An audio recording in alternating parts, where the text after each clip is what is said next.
Malamig ang hangin sa gubat at ang mga dahon ay marahang humahaplos sa balat ni Andrew habang siya'y dahan-dahang naglalakad.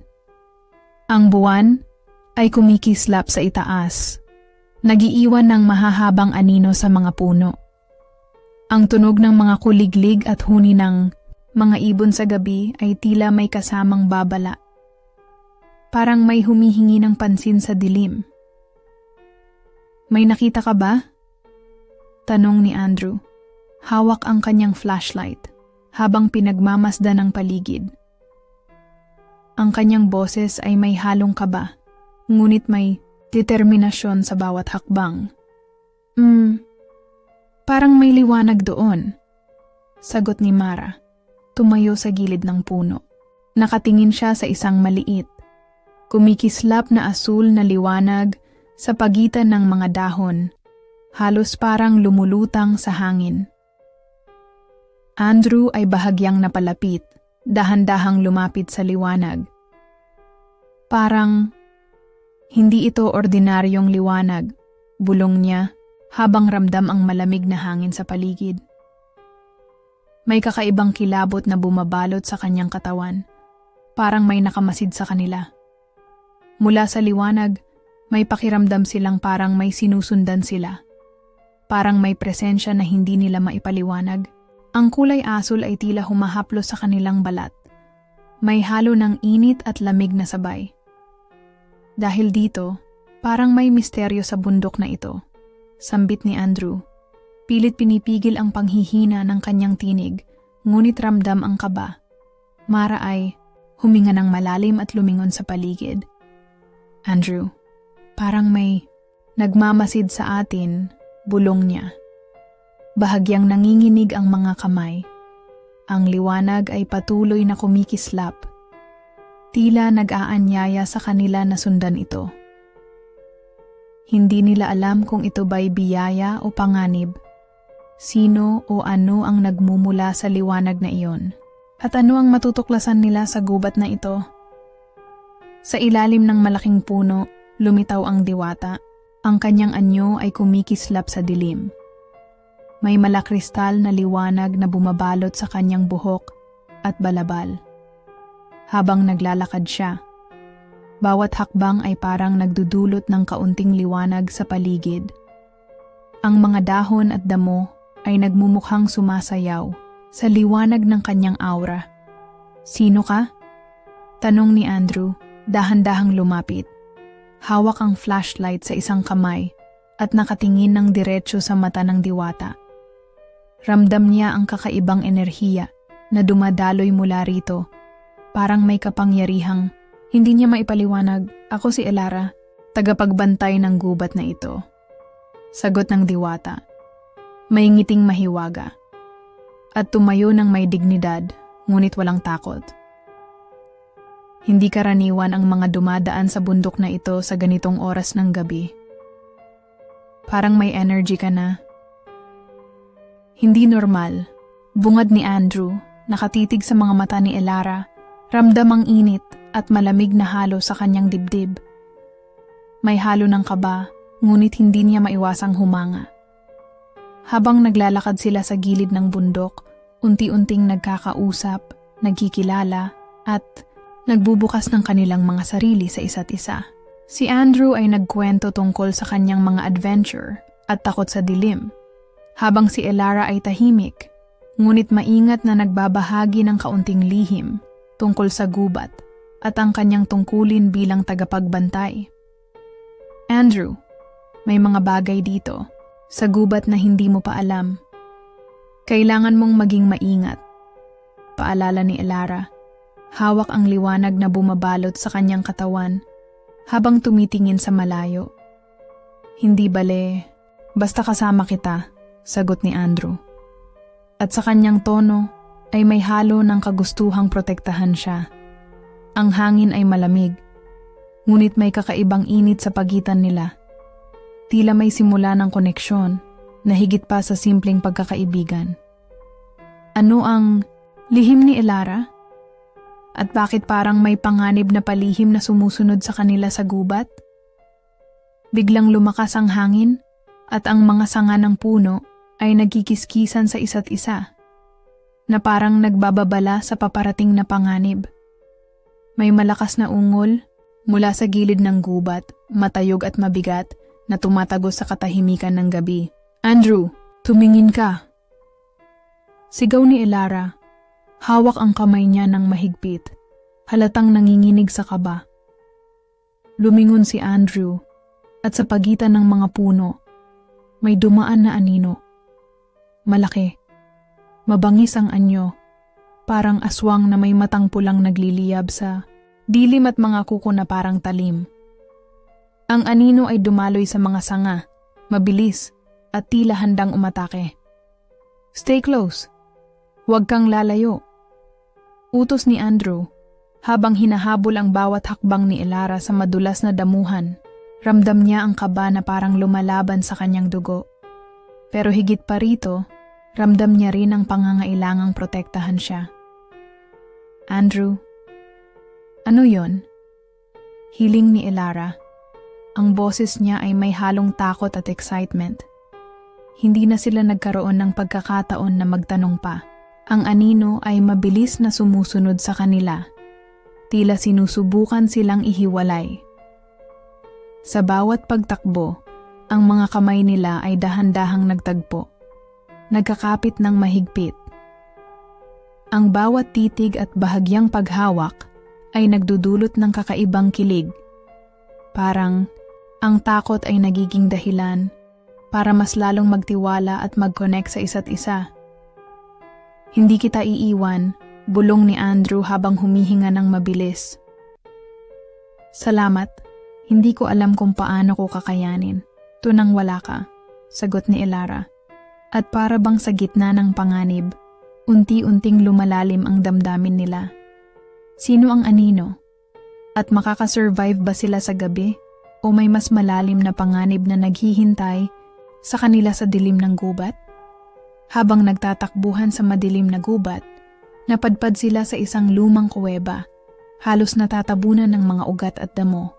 Ang pader ay may mga sinaunang simbolo at guhit, mga marka ng hindi kilalang wika, tila may lihim na babala. "Baka dito tayo ligtas," bulong ni Andrew, nanginginig pa rin sa kaba.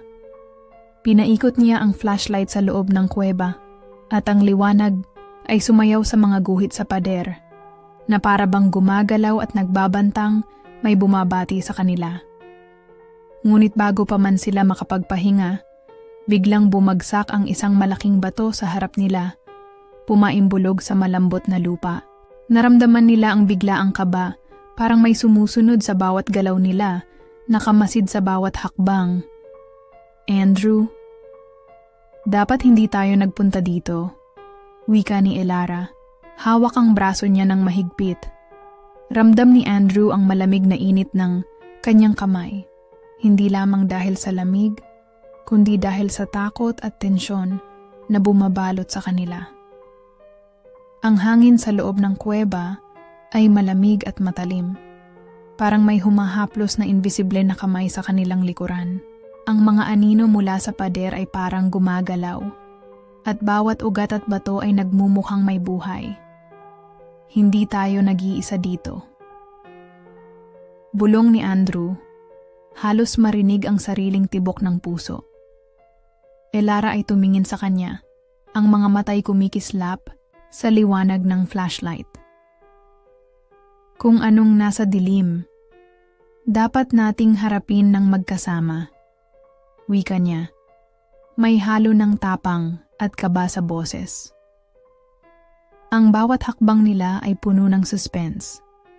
Hindi nila alam kung ang nilalang na sumusunod sa kanila ay magpapakita sa kanila ngayon, o kung may mas malalim na patibong na naghihintay sa dulo ng kuweba. Ano ang nilalang na sumusunod sa kanila? Paano nila malalampasan ang patibong sa loob ng lumang kuweba nang buo ang kanilang buhay? Sa gitna ng madilim na kuweba, biglang sumalubong sa kanila ang aswang mula sa dilim. Ang mata nito ay nagliliyab na pula, at ang mga kuko ay parang matalim, handang sumuntok at kumagat. Ang amoy ng lumang lupa at halimuyak ng kamatayan ay dumapo sa hangin, Parang nagpapahiwatig ng banta. Hindi ka makakalabas ng gubat na ito. Banta ng nilalang, tumalon sa pagitan ng mga bato. Halos sumalpok sa kanila. Hindi ka makakaapekto sa kanya. Sigaw ni Elara, hawak ang liwanag na bumabalot sa kanyang katawan at sumugod sa nilalang gamit ang kanyang mahiwagang kapangyarihan. Ang liwanag ay kumikislap at naglalabas ng init. Tila sinisindak ang aswang na parang tumatalikod sa takot. Andrew, kahit nanginginig sa takot, ay sumugod din gamit ang kanyang lakas at tapang para suportahan si Elara. Hawakan mo ang braso ko. Hindi ka iiwan, utos niya, habang sinisiguro na parehong galaw nila ay nakasync. Sa bawat galaw, ramdam nila ang koneksyon sa isa't isa. Ang takot ay nagiging dahilan upang mas lalong magtiwala at magkaintindihan. Si Andrew ay pumapagitna sa pagitan ng aswang at Elara, habang si Elara naman ay ginagamit ang kanyang liwanag para hadlangan ang mga pag-atake ng nilalang. Mas mabilis, sabay tayo. Sigaw ni Elara at sabay nilang inihanda ang pinagsanib na atake. Sa bawat hampas at pagsiklab ng liwanag, unti-unti nilang napipilitang umatras ang aswang at ramdam nilang may pag-asa pa silang malalampasan ang dilim na ito. Malalagpasan ba nila ang aswang o matatalo sila sa kadiliman? At hanggang saan aabot ang tapang at tiwala nila sa isa't isa? Sa gitna ng lumang kuweba, ang aswang ay nagbabalik loob sa galit. Ang mga mata nito ay kumikislap sa dilim at ang bawat hakbang nito ay nagiiwan ng tunog ng pagbagsak sa bato. Ngunit ngayon, mas handa na sina Andrew at Elara. Nagpalitan sila ng estratehiya. Andrew gamit ang kanyang lakas at tapang para harangin ang bawat atake ng nilalang, habang si Elara ay gumagamit ng liwanag at mahika para pahinain at lokohin ang aswang. Ang liwanag niya ay kumikislap sa paligid, naglalaro sa mga anino na parang may sariling isip. Dito, hawakan mo ang kamay ko. Utos ni Elara habang sabay silang sumugod sa aswang. Ang liwanag ay kumikislap sa bawat galaw niya. Hindi kita pababayaan, sagot ni Andrew. Hawak na hawak ang kamay niya. Ramdam niya ang init mula sa kamay ni Elara at sa kabila ng panganib, may kakaibang lakas na dumadaloy sa kanila. Sa bawat hampas ng aswang at pagsiklab ng liwanag, ang galaw nila ay synchronized. Ang takot, tapang at tiwala ay nagiging isa. Ang kanilang puso ay tila magkasabay na tumitibok habang naglalaban sa dilim. Andrew. Ngayon, sigaw ni Elara at sabay nilang inihanda ang pinagsanib na atake. Ang liwanag ay sumiklab at bumagsak sa aswang at ang halimuyak ng dilim ay unti-unting napapalitan ng malamig ngunit maaliwalas na hangin. Sa kabila ng hirap, ramdam nila ang lakas ng kanilang pagkakaisa, hindi lamang laban sa aswang, kundi pati na rin sa takot na matagal nang bumabalot sa kanila. Malalampasan ba nila ang pinakamalaking pagsubok? O may sakripisyo na kailangan bago nila makamit ang tagumpay? Sa isang pinagsanib na atake, sabay nilang pinagsikapan ng liwanag ni Elara at lakas ni Andrew, at sa wakas, ang aswang ay napabagsak sa bangin. Ang mga matang pula ng nilalang ay naglaho sa dilim, at ang katahimikan ng gubat ay bumalik sa paligid. Unti-unting lumiwanag ang paligid, parang nagising ang bundok mula sa isang bangungot. "Huwag kang lalayo," bulong ni Andrew habang humihinga sila ng sabay. Ang init ng katawan ni Elara ay ramdam niya sa bawat hawak ng kamay. Ang tibok ng puso niya ay tila nagiging musika sa katahimikan ng gabi. "Hindi ko na kayang iwan ka," sagot ni Elara, halong relief at kilig. Tumitig siya sa mga mata ni Andrew at sa liwanag ng buwan, ramdam ang bawat damdamin na hindi na nila kayang itago. Habang nakatayo sila sa gilid ng bangin, huminga sila ng malalim at nagmasid sa paligid. Ang gubat ay unti-unting nagbago. Ang dating malamig at nakakatakot na paligid ay napalitan ng malamig, ngunit maaliwalas na hangin. May bahagyang halimuyak ng bulaklak at lupa. Nag-iisa ang kanilang mga mata sa dilim. Ang takot at kaba ay napalitan ng init, lambing at koneksyon. Ramdam nila ang tiwala at pagmamahal na nabuo sa gitna ng panganib. Isang damdaming mas malakas kaysa sa alinmang nilalang sa gubat. Sa bawat paghipo ng kamay, bawat titig, alam nilang pareho nilang naiintindihan. Hindi lamang nila nalampasan ang kadiliman, kundi natagpuan din nila ang isa't isa sa gitna ng takot at panganib. Paano nila ititiyak ang kaligtasan nila at ang kanilang damdamin sa isa't isa habang nagbabalik sa mundong puno ng liwanag at posibilidad? Muling tahimik ang gubat. Ang buwan ay mas maliwanag kaysa dati. Ang kanyang sinag ay bumabalot sa mga puno at naglalaro sa damuhan. Ang dating nakakatakot na paligid ay puno na ngayon ng malamig, ngunit maaliwalas na hangin. May kasamang halimuyak ng bulaklak at sariwang lupa.